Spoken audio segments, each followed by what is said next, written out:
8:13 right now. Two subway stabbings several hours apart, one of them deadly. Those incidents certainly raising concerns among subway riders about what's being done to prevent crime underground. NYPD Commissioner Dermot Shea joining me this morning for our bi-weekly conversation taking place on a Tuesday this week. Good morning to you, Commissioner. Thanks for being here once again. Hey, Dan. Great to be here. Commissioner, before we talk about the subway crime, I do want to ask you about the death of Malika Shabazz, Malcolm X's daughter, was found unresponsive in her home last night. So, Commissioner, does the NYPD have an open investigation going on into Malika's death? Anything you can share with us this morning? All I will say, in respecting the privacy of the family, is that we responded to a location yesterday. At this point in time, working with other authorities, the medical examiner, in speaking to the family, she had been ill for a period of time, and at this point, nothing appears suspicious. So not looking for a suspect in this case? No, absolutely not. All right, Commissioner, thank you for the update on that topic. And I do want to talk about the issue of subway crime right now. As more and more tourists come in, it's a big holiday week, right? We have this deadly subway stabbing in Midtown early Sunday morning, just hours after another slashing that took place in the Village. Are these random attacks? What are you seeing here in this pattern? Well, on the second one where a man lost his life, it is, a couple days into it. We have a lot of work to do on this, Dan. We are working diligently. Without getting into details, we continue to work the case with a large number of detectives. It's going to take some work on this case. We ask anyone with any information to call Crime Stoppers. And we're still trying to determine exactly what took place. Was there an earlier altercation? A lot of work to do on that investigation still. So I don't want to commit one way or another. But you are looking into the possibility that they could be connected? No, we don't believe that at this time to the other incident. It's just what I'm trying to explain is what was the motivating factor for that incident? Was it a random attack? Was there an earlier altercation? Is it, in fact, people that are known to each other? This is what we'll try to discern as the investigation moves forward. I understand there. Okay. Certainly those strap hangers or subway riders that we spoke to, they're concerned about safety. And you and I have had this conversation. I want you to just take a listen to a few people we spoke to outside. I don't feel safe. I'm always looking behind me, around me, to see who's getting too close. So, Commissioner, aside from the stepped-up police presence at stations, right, that you have been making, what else is being done to kind of change this perception that people have? Because perception's a reality here, that the subways aren't safe.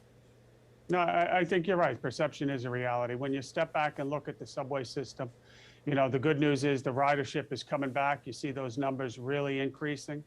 But when somebody doesn't feel safe, we have more work to do. There's no question about that. I think, Dan, it's also a combination of just some of the low level, the quality of life issues, whether you talk mental illness, and we all have to do better on that front in terms of, because it's not always about the crime statistics, it's how people feel. Right. So we're contributing and we're putting more and more, officers into the system.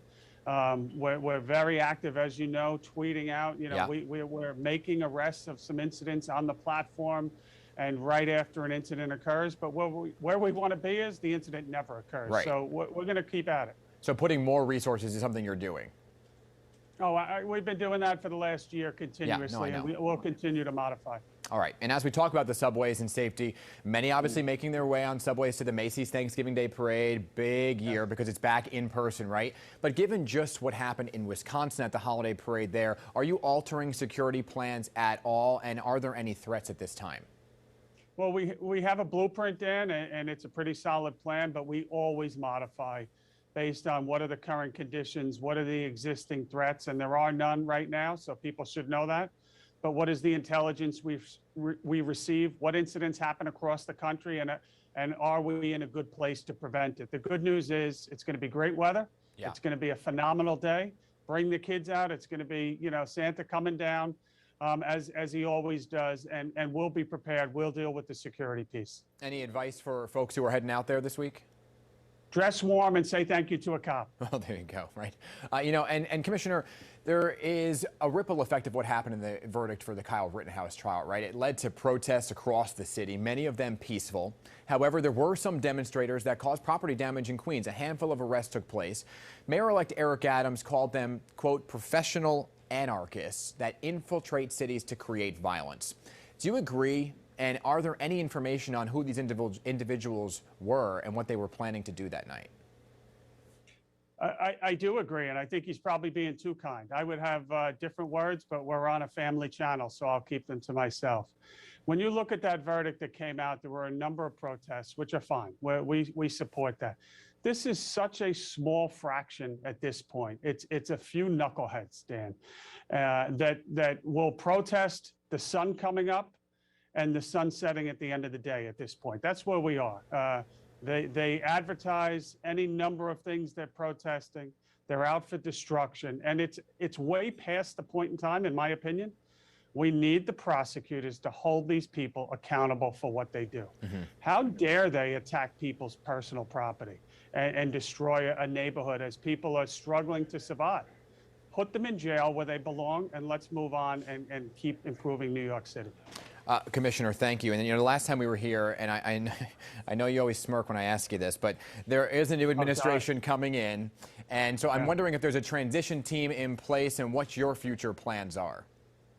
Well, there's absolutely a transition team in place. It's really important. The one thing we want, all of us, is for New York City to move forward, and we need it to happen seamlessly. So there's a transition team. There's work being done through the mayor-elect, as well as we have people designated to work with them, and we'll turn over a very strong police department to them.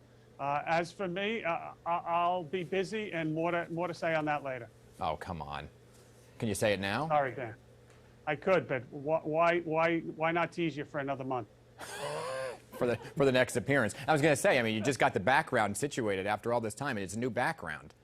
Looks great. That's right. Well, a little construction here in the office, but all is good.